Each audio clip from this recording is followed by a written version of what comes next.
Well, this is going to be a little bit of a different kind of video. Yeah. I had made three hopes and dreams and wishes for 2023. And one was to do more art. And I have been playing with my artsy fartsy supplies and having a lot of fun and trying to get back into a little bit of sketching, a little bit of doodling, a little bit of watercolor.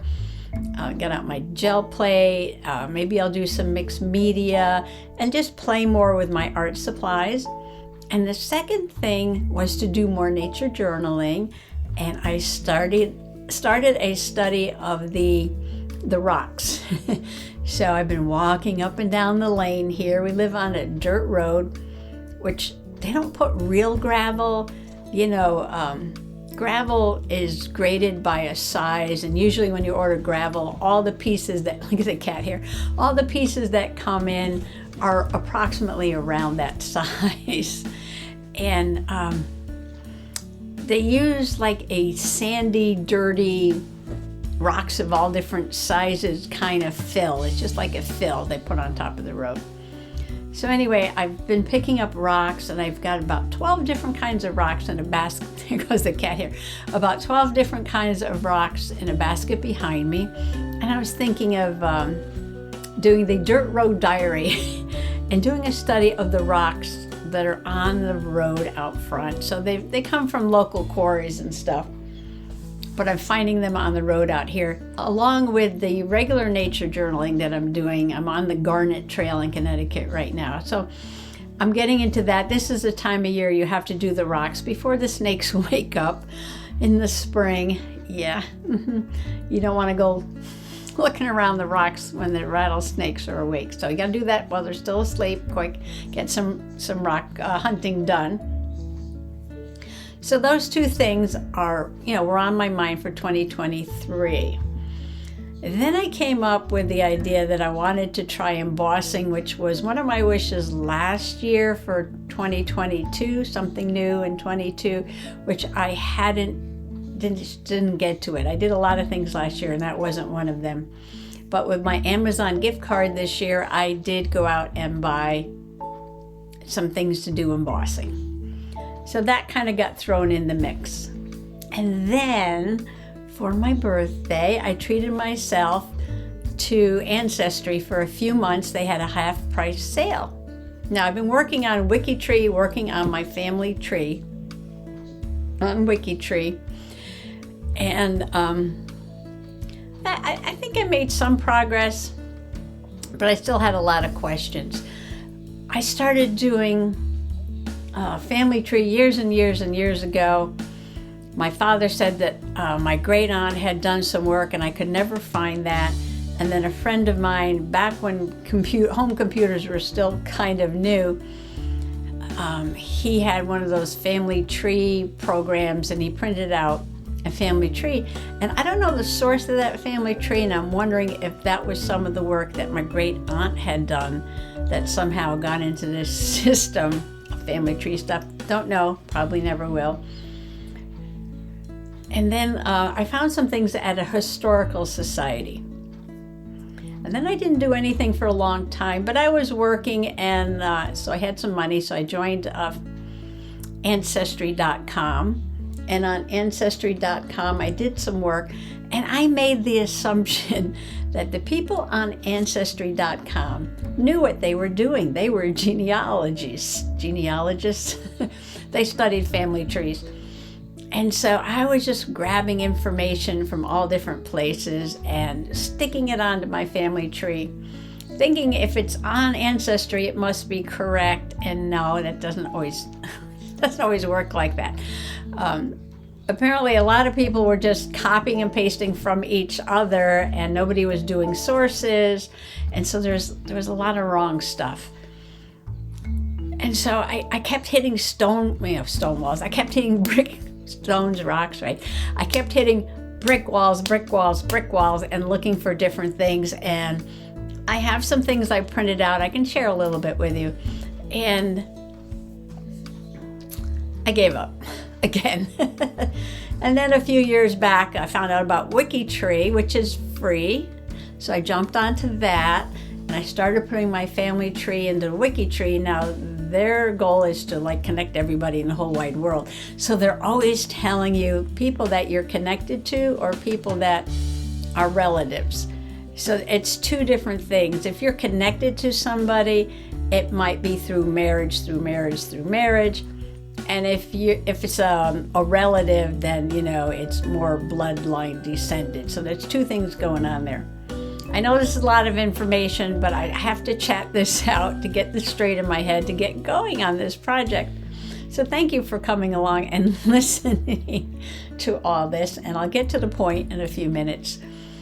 So that was a lot of fun. So what I decided to do, and I'll show you what I've done in the past and then talk about what I've decided to do, is right now I just grabbed one of these composition notebooks that I bought, I think on Amazon or something, and it's got Cornell note paper in it, which is kind of a weird rule, but I guess you write there, and then you put your footnotes on the bottom, and then you can put your side notes over there. Anyway, it doesn't matter.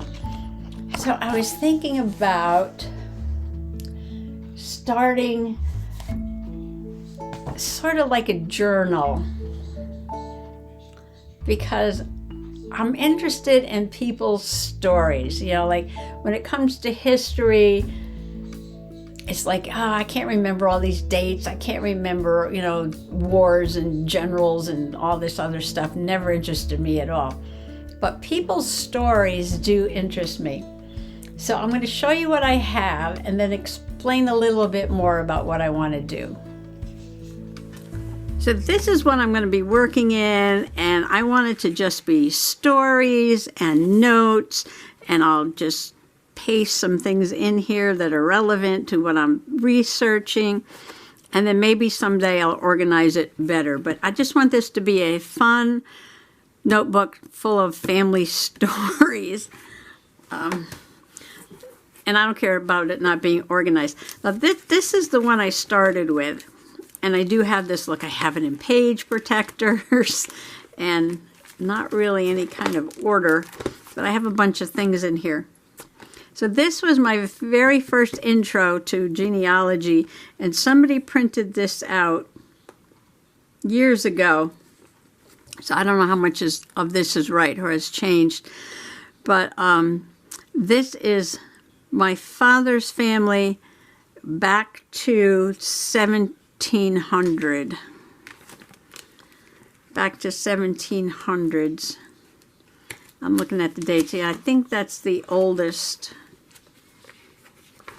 that it goes back to, and then it goes up to more of the present day family over here. Yeah,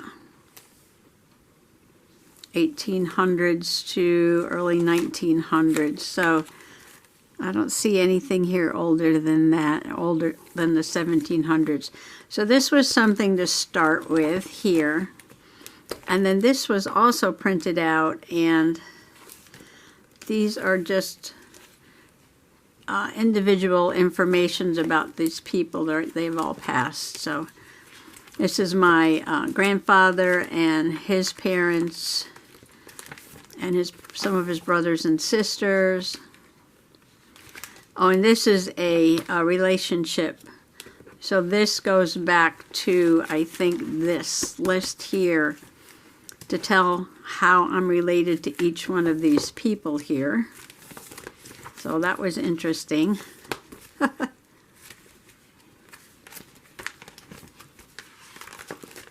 And then I found these notes somewhere. And I like these because it has stories, and I'll be talking more about these stories later on. So it's these little bits of stories about the different people in the family are what I'm looking for. Some information too, because I had some questions about some people in the family. So here it is, Broderbaum. That was the family tree that all this came from. other stuff about Daughters of the American Revolution and all kinds of George Washington and all kinds of things in here. So this is interesting. And I think, well, my father kept telling me that we were related to James Fenimore Cooper, who wrote, The Last of the Mohegans. And I couldn't find any connections until recently, so this will be one of the stories. I was looking through the wrong Cooper in the family. Apparently there's more than one Cooper in the family. And then History of Earthquakes in Missouri. So this is going to be another one of my family stories because my great aunt, Merle, wrote the book about the New Madrid earthquake down in Missouri. So that's going to be something to write about.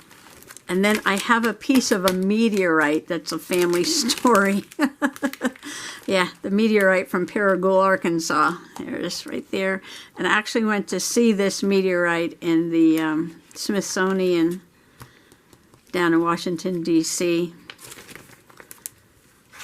So that's a whole nother story. I'll be talking about that story too. There's just family stories that I will share. So that was my first bit of genealogy, but it's been added to, and I'll go through it a little more in detail at some point.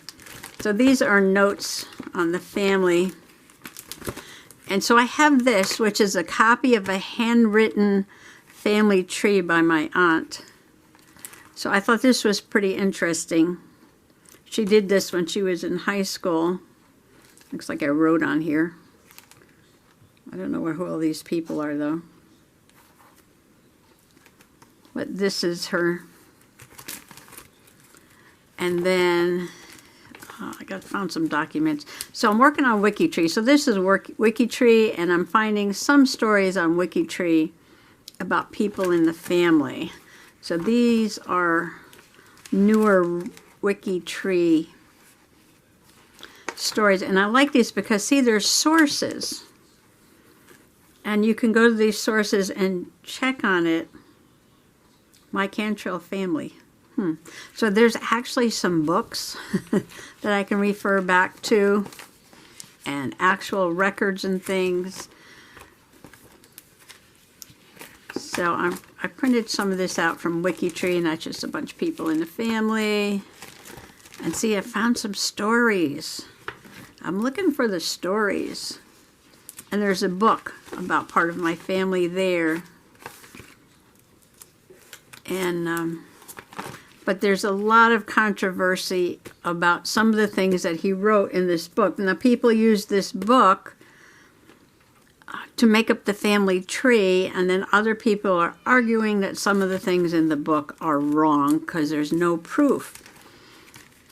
But, it was kind of a lot of first-hand information from the family.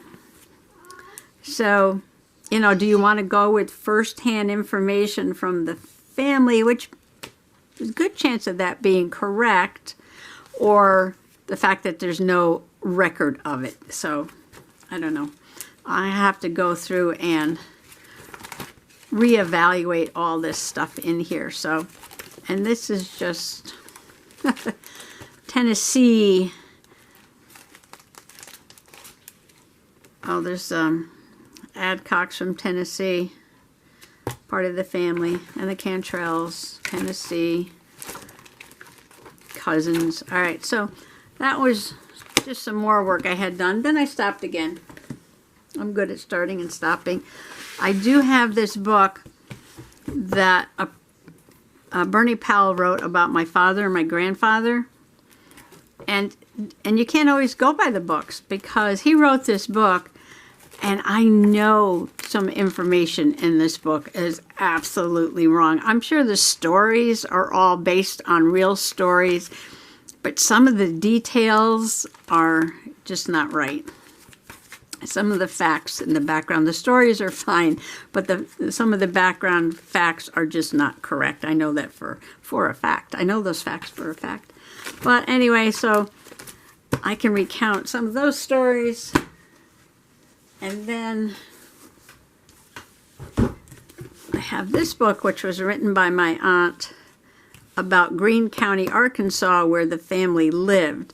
So there are stories in here about the family. And this has all been, you know, researched. And she did not put anything in the book that she hadn't, you know, have sources for, that she did research about. So you can bet pretty much on this book being, you know, factual. And there are stories in here, but there's also a lot of facts. So the best story in here is the Great Meteorite in Greene County, which I'll be talking about because it involves my grandfather. So I have that book.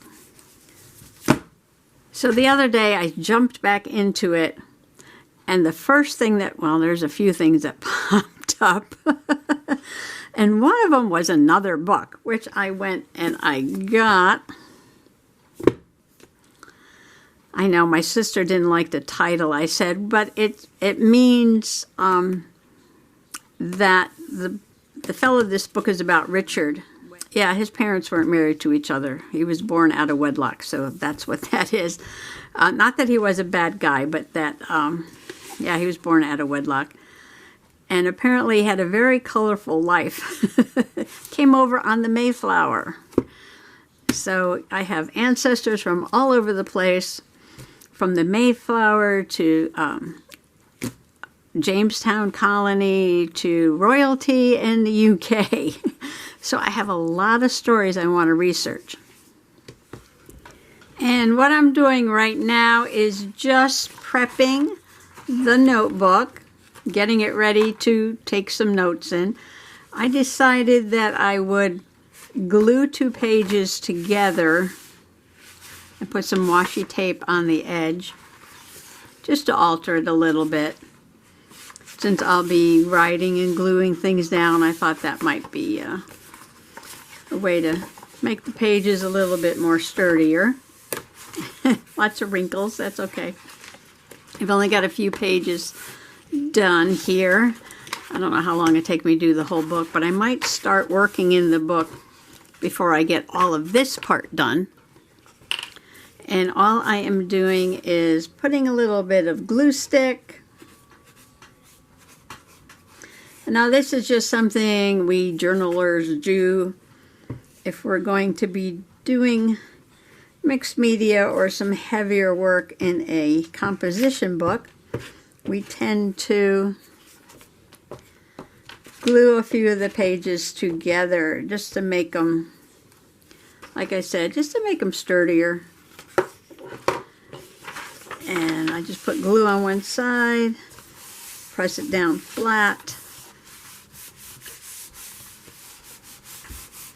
and I'm just picking out random colors for the edges. I got some floral designs. I thought that would go nice with the cover. Let's see. Let me pick out another one. I have it's bedded down on the floor. Stand by. Oop. Big box of washi tape, mostly from, can I open it? Oop. Okay, that was close to the camera. I got this box full of, well, almost full of washi tape from the flea market. And it's so big I can't put it all under here. And I'm hardly ever using it. Look at this. This would have been perfect for Valentine's Day. Oop, careful with the top here. So I'm just picking out some random, picking out some random colors to put in here. And because this is washi tape, I'm just going to put a little extra glue at the edge of the page. And I never get these even in the middle. That's okay. The journal police are not going to come with a ruler and check it out. Looks like that needs to be over a little bit more. So in my head, I had this idea of putting a tree for the family tree, and I had an image, I think, yeah, it was an oak tree and it was like shot from the bottom up, and there was a big acorn at the bottom of the tree. And I was like, oh, that would be perfect to start this journal with. And so I spent most of the day trying to find it, and I couldn't find it. So that is how I'm going to prep the journal. And then I have some images. I couldn't find the tree picture I was looking for, but I found some other tree pictures.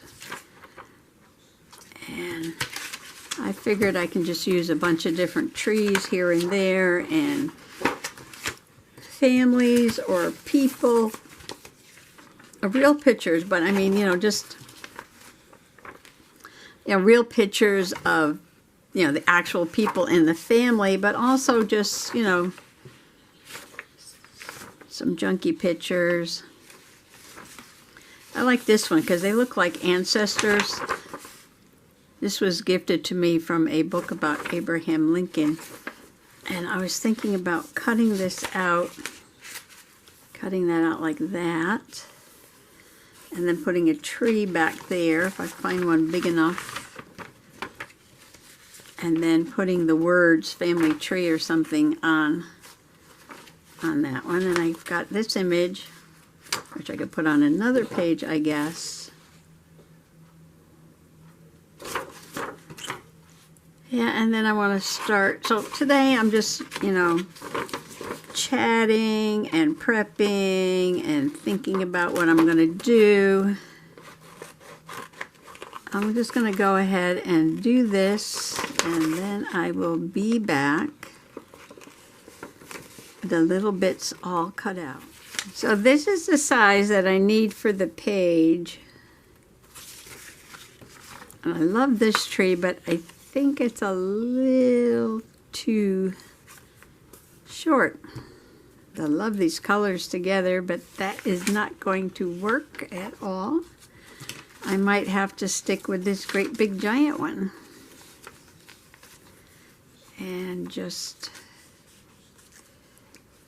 add these people to it. I'm not going to cover up those words though. Well, I guess I'm going to have to make this work. Somehow.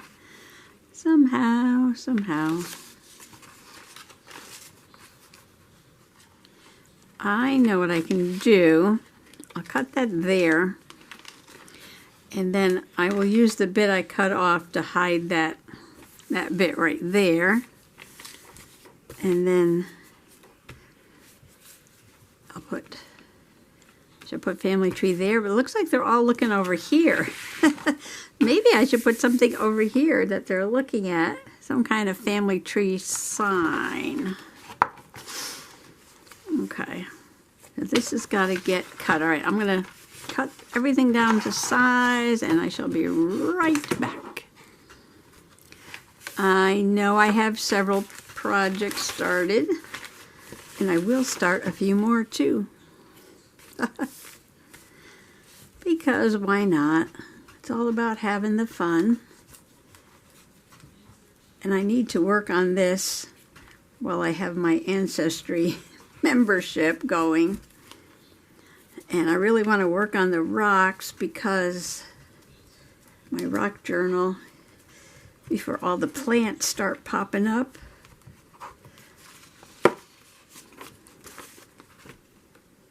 I haven't started my seeds yet, because I really don't have a good place to do that. What I need to do is put a gold piece there.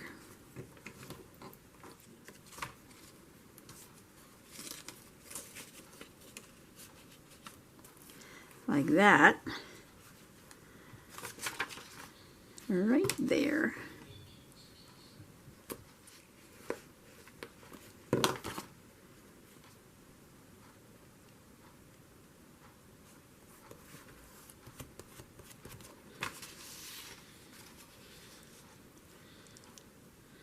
Perfect. You cannot even tell. No, you cannot. newspaper back.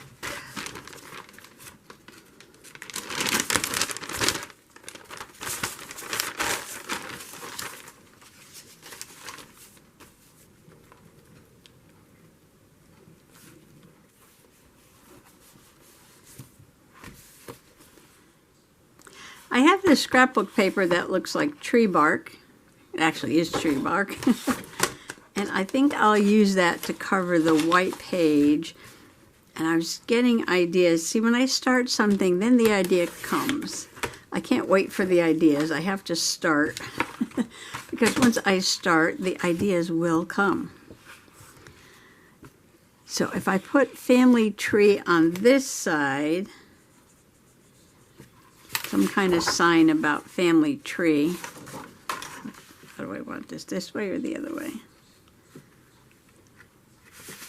I kind of like this knot here.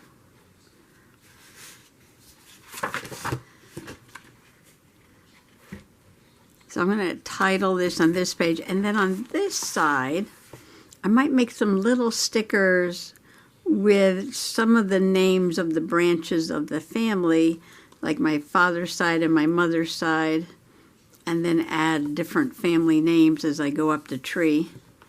I know I won't be able to fit them all on there, but I can do a few of the main branches, just like here, there, and everywhere. Just for fun. Just for fun. And I think I will use my ransom letters, which are somewhere on here. I think I might have cut this just a little bit too big, but that's okay. I will trim it off after I glue it down. I'm so excited about finding out about my Scottish roots because of these Highland Games, the Scotland Highland Games that are held just down the road here a piece. Scotland, Connecticut, that is, not Scotland over the pond. And, oops. I didn't know which clan I belonged to. Oh, this is the one that's clogged up. I gotta unclog that one. I put it right there so I would unclog it, and I didn't do that. Putting a little of this tacky glue because this is cardstock and that tends to curl up at the corners. I didn't use it at all on the magazine pages that I used for that, or book pages. It's got glue all over the cover. Am I going to change the cover of the book? Probably not. I probably will not change the cover. Now, ransom letters are just random letters you cut from magazines and books and use them. Just like you would see in the old-time movies when somebody would kidnap somebody else and they would send a ransom note to the families. They used letters cut out from newspaper usually, so that their handwriting would not be identified. So I'm going to call this book Poets, Paupers, Pawns, and Kings, after some famous poem. And I'm just going to go ahead and glue all these down. And that is going to be the title. And then I have all these people looking over here. And then I will start with little tiny tags putting family names on that tree. What if I took this little wooden crown and glued it down here in the corner and put the K and the I for kings on there? I popped off two of the little wooden pieces that were there. And I could glue those down like that. And then you know what I'm going to do after that. Put a little jewel on there. for kings. And I found an eye with a smiley face on it. I love it. I love it. I love it. I love it. I wish I had moved everything over because I didn't plan it, but that is okay by me. I'm not going to worry about that. Find some glue. Okay, I'm going to put the K there. I'll put the I over here. And then this is wood, so I'm going to use this beacon glue and hope it holds it down. It should, I would think. It's not heavy. Not heavy wood. I got this crown on clearance at the Hobby Lobby one day for 19 cents. That was a bargain. Wow, put a lot of glue on there. All right, let me come up with some jewels for my crown here. I put some half-round pearls on the crown, and then I decided that it needed some emeralds and rubies in the center part here. Because what's a crown without some emeralds and rubies?